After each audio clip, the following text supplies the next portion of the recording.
Quiero comenzar esta lección contándote la siguiente anécdota que escuché una vez, un testimonio dramático que quiero compartírtelo para poder ilustrar la realidad de lo que vive la iglesia, el cuerpo de Cristo en los tiempos actuales.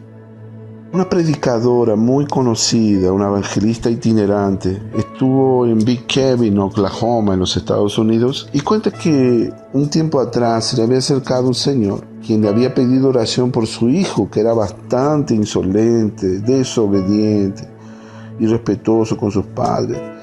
Todas las veces que se hacían los pedidos de oración, se oraba mucho por él. Cada vez que se recogían los pedidos de oración, él volvía a pedir por la salvación del muchacho, que este joven se convirtiera, que pudiera encontrarse con Jesús. Luego de un buen tiempo, este joven finalmente, una noche se entregó al Señor, se acercó al altar y respondió a la invitación del predicador para que pudiera recibir a Jesús. Aquella noche, él se rindió a los pies de Cristo y entregó su corazón aceptando a Jesús como su Señor y Salvador. La predicadora cuenta que el local esa noche estaba lleno, por eso le había sido muy difícil llegar a la parte posterior del edificio, desde donde algunos voluntarios cristianos le habían llamado para que orase por alguien. Después de hacer la oración, vio a aquel papá por lo cual había orado tanto tiempo por su hijo, lo encontró y le dijo: hermano, ¿saben quién aceptó a Jesús esta noche? Su hijo. Fue su hijo que se acercó al altar. Tú no vas a creer lo que dijo el padre. ¿Sabes lo que dijo el papá? No puede ser. Usted se habrá equivocado, pastora. Puede ser mi hijo. Tal vez es otro chico que responde al mismo nombre. Por coincidencia en esta comunidad hay otro muchacho que se llama igual. Hermanos, yo tardé más de 5 minutos en convencer a aquel hombre de que quien se había salvado, quien había recibido a Jesús, era efectivamente su hijo. Fue tan difícil hacerle entender a ese hombre de que era su hijo quien había aceptado a Jesús. Después de todo ese tiempo perdido, el papá se acercó al altar esa noche y dio el siguiente testimonio. Amados, llevo 20 años orando por mi hijo y jamás en la vida me había llevado mayor sorpresa que esta noche, cuando me enteré de que él se había salvado. El testimonio que había dado el papá aquella noche, ¿no? ¿Tú te puedes imaginar lo que es pasar 20 años orando sin esperar que Dios hiciera nada? Miren, no faltaba en aquel hombre amor a Dios, una profunda confianza en que la Biblia era verdaderamente la palabra de Dios. Sin embargo, en cuanto a obtener una respuesta a las oraciones, este señor no tenía ni la menor expectativa, no tenía la fe, era incrédulo. Y esa es una gran tragedia. ¿Qué tragedia, amados? ¿Cómo le debe de doler al Todopoderoso Dios, nuestro Padre Celestial, ver a tantos hijos de Dios orar incesantemente, pero sin la menor expectativa de una respuesta? Esa es la realidad que vive la iglesia del Señor en los tiempos actuales. En esta lección voy a compartirte algunos principios y conceptos. ¿Cómo es que el virus de la incredulidad, cómo es que el espíritu de incredulidad se ha introducido en la iglesia, en el Señor, en el cuerpo de Cristo, y está haciendo tantos estragos? Miren, somos un movimiento constituido por individuos que supuestamente tienen fe en un Dios todopoderoso, en un Dios omnipotente. Nos llaman de creyentes en muchas culturas, pero irónicamente nos caracterizamos por ser incrédulos y por ser débiles en la fe. ¿Te puedes imaginar? Eso es algo irónico. En vez de ser personas caracterizadas por la fe, ser verdaderos creyentes, somos las personas más incrédulas que existen. Vamos a definir el espíritu de incredulidad. El espíritu de incredulidad es un espíritu malo, es un espíritu demoníaco que utiliza la razón, la lógica, los argumentos para llevarnos a rechazar o oponernos a Dios. Un espíritu que fue asignado para impedir los milagros y el mover sobrenatural de Dios, para sustituir el poder sobrenatural de Dios por el humanismo. Más o menos eso. Hoy en día vemos cómo abunda la incredulidad. Desde los púlpitos se oyen prédicas, mensajes que fortalecen la incredulidad, el conformismo, la religiosidad. Vivimos en un mundo muy hostil hacia Dios. Y el objetivo es desarrollar la incredulidad, fortalecerla. Es más, hoy en día lidiamos con una incredulidad educada, dicen algunos pastores por allí. O sea, una incredulidad que es la habilidad de razonar que intenta suplantar la fe en Dios. Para esto desarrolla argumentos científicos, filosóficos, psicológicos, con el fin de eliminar la fe. La incredulidad, amados, se ha convertido en el medio por el cual medimos nuestra realidad, lo que es posible y lo que nos parece imposible. Por eso, hermanos, tenemos que evitar ese demonio de incredulidad, así como lo evitaríamos las cobras, las víboras venenosas, los escorpiones, los alacranes, las arañas. Es algo malo que está afectando, que ha hecho mucho daño a la iglesia a lo largo de las generaciones. La incredulidad, el espíritu de incredulidad. Veamos algunos sinónimos de la incredulidad: falta de fe, dudar, escepticismo, abandonar la fe.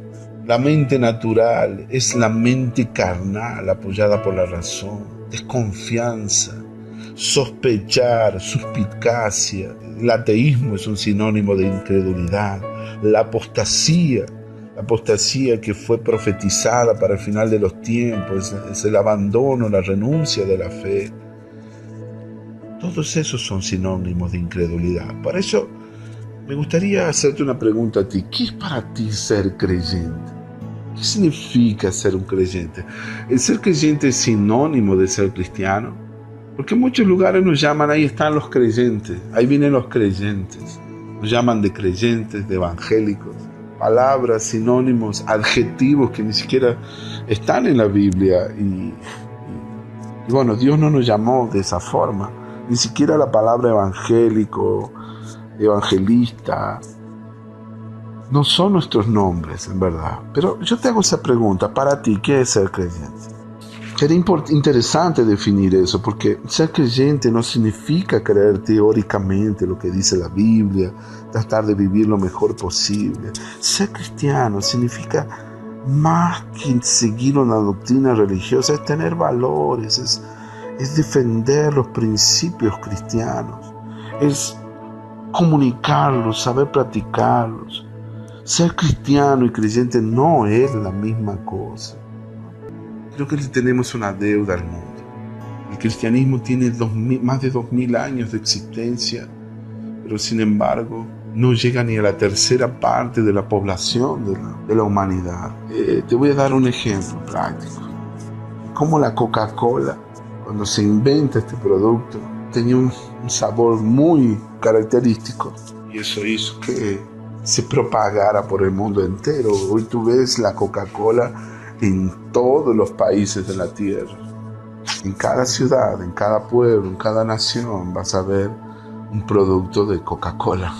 ¿Cómo hicieron ellos para poder expandir un producto con una velocidad tan grande? Hoy la humanidad entera, tú hablas de Coca-Cola y todo el mundo sabe lo que es esa gaseosa, ese producto. Dice que no es saludable para el cuerpo. En realidad, esa es la verdad, es un producto que no tiene nada de saludable para el cuerpo. ¿Qué me dices de Facebook? Que tiene ni siquiera 15 años de existencia, menos de 15 años, y ya cuenta con más de 2.200, 300 millones, ya perdí la cuenta, no recuerdo bien la cantidad de usuarios que tiene en el mundo entero. Es una de las redes sociales más conocidas en pocos años. se expandió tanto esta red social que llega a asustarte. ¿Qué me dices del islamismo? La religión musulmana es la religión que más crece en el mundo entero. Hoy en día llegan a más de 1.800 millones de fieles seguidores de la fe musulmana. ¿Qué pasa con el cristianismo? ¿Por qué avanza tan lentamente? ¿Por qué no crece? ¿Por qué existe tanta necesidad de conocer al Señor Jesús en regiones remotas? ¿Qué pasó con la fe cristiana? En el libro de los Hechos, eran llamados de trastornadores del mundo. Los apóstoles llegaron a evangelizar toda la región conocida de aquella época a un ritmo y a una velocidad, pero espectacular, extraordinaria. Algo que lo hicieron porque ellos contaban y creían en el poder sobrenatural de Dios y fluían en milagros, fluían en señales y prodigios, y ellos creían en ese Dios todopoderoso, omnipotente. Hoy en día vemos mucho conformismo, vimos mucha tibieza en los días actuales, y esto es algo que nos frena, hermanos. Somos una religión caracterizada por personas incrédulas. No le creemos a Dios. Hemos humanizado a Dios, hemos puesto a Jesús como un Jesús histórico. El Jesús de los milagros ya no existe más. Todo lo hablamos como si fuese en sentido figurado.